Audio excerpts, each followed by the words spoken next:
He has borne our griefs and carried our sorrows. Yet we esteemed him stricken, smitten by God and afflicted. He was wounded for our transgressions. He was bruised for our iniquities. And we arrive at Holy Week, which in the East is often called the Great Week. Liturgically, we call it the holiest of weeks, or Holy Week itself, because this is the week toward which everything has been pointing. Really, the entirety of the liturgical year points toward this week.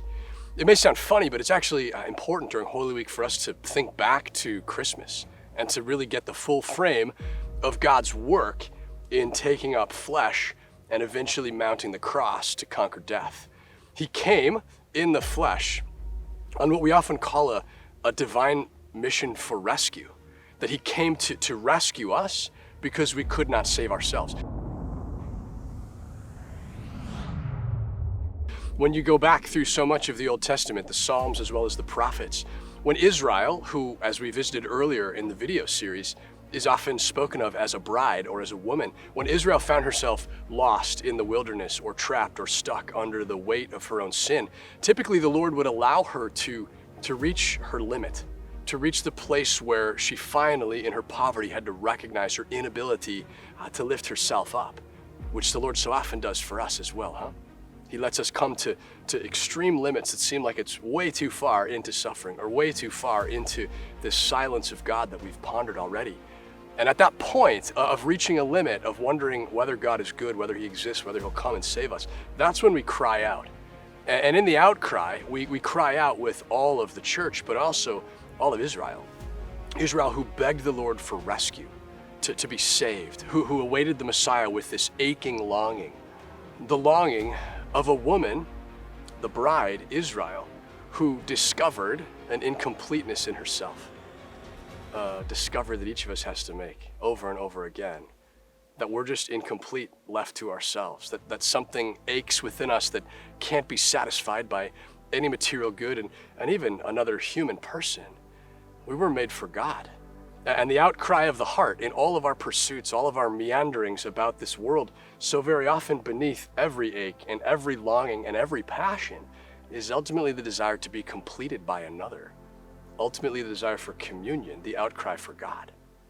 And so with Israel this week, we notice the outcry for rescue.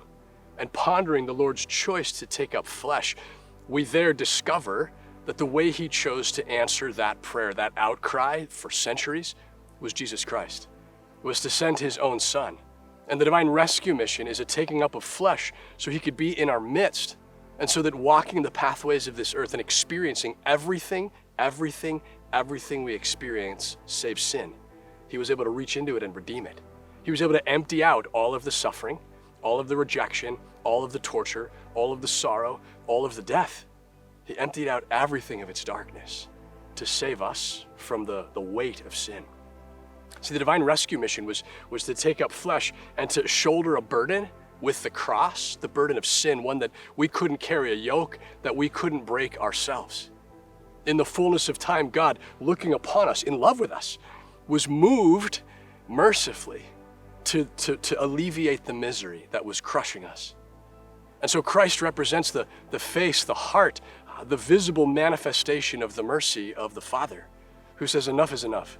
I'm not going to leave you to suffer beneath this weight any longer. I'm not going to leave you wandering about. I have heard you, and I answer your prayer. The way that we can really ponder the incarnation, and especially the work at the culmination of that journey this week, the holiest of weeks, is to see Jesus Christ not only as the Father's mercy manifest in the flesh, but also as the answer to the outcry of the bride. I believe one of the richest and most beautiful titles of Jesus Christ is Divine Bridegroom. That he came in answer to the outcry of the bride, the church, in her nascent forms, before she was yet full. As she waited and waited and waited for centuries for the consummation of a love that had haunted her heart and yet that could never be satisfied here in this earth. That as God takes up flesh, it is to espouse creation to himself, to bring to himself this people that he had set apart, to unite himself to us, that we would no longer need to do any of this on our own. Christ the Divine Bridegroom. It's an image, an icon, that is actually depicted on the cover of the journal that we've been praying with throughout all of Lent. It's a famous image from the East, in fact. And while you would think that Christ the bridegroom might be depicted, wearing the garments of a wedding, instead he's pictured as the suffering servant of Isaiah, cloaked in the robe that the soldiers have placed over him in mockery, holding a reed, covered in blood, crowned in thorns. And it's this great reminder that all of our faith and all of life is filled with the beauty of love, but that love and suffering commingle and so wonderfully meet and rise to the heights in the person of Jesus Christ.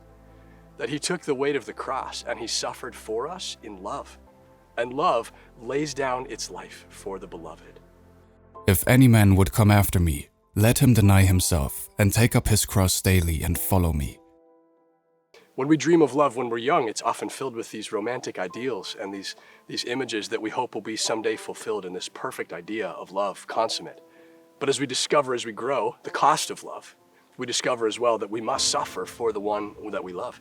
We must suffer in love, and that love and suffering are so inextricably woven together that to love is to suffer, and to suffer, in fact, when it's done in love, is a consummate expression of what it is to give one's life for the other. We see this eloquently depicted in Jesus Christ, the Divine Bridegroom, who takes up flesh to rescue his bride, to lay down his life for her that she could live, that she could draw her to himself, that a church could be born from his side, and so that for the rest of time, we would know ourselves not simply as chosen ones of God, but as those espoused to God.